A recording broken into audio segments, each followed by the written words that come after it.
welcome back to Punlok Engineer ថ្ងៃនេះផងដែរខ្ញុំមានជាមួយនឹងប្រភេទ VFD ដែលពាក្យពេញរបស់វាគឺ Variable Frequency Drive ដែលវាប្រើសម្រាប់ control ទៅលើ frequency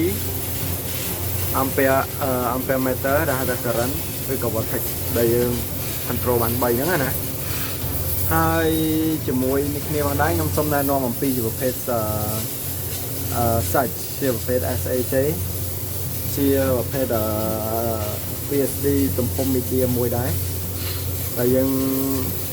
ហៅអ្នកខ្លះហៅ Inverter នេះតាម logo នេះតាម logo Inverter អញ្ចឹងណាគេហៅ logo ហៅ Inverter ឬក៏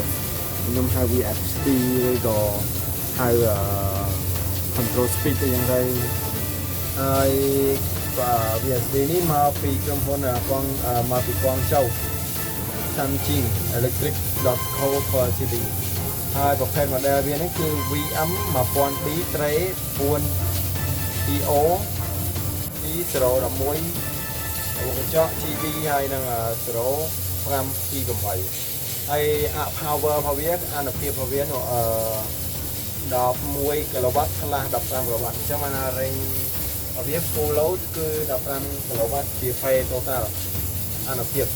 ហើយ input power របស់វាគឺ3ផាស AC BL8 នេះអ្នកនរគ្នាមើលឃើញវាឡោះចេះឃើញBL8 បូកដល់ 15% 26 ampere ហើយទៅដល់ 35 ampere 50 Hz 60 Hz frequency ហើយ output control បានន័យថាភ្លើងចេញទៅបញ្ជាហ្នឹងគឺ3ផាស AC BL8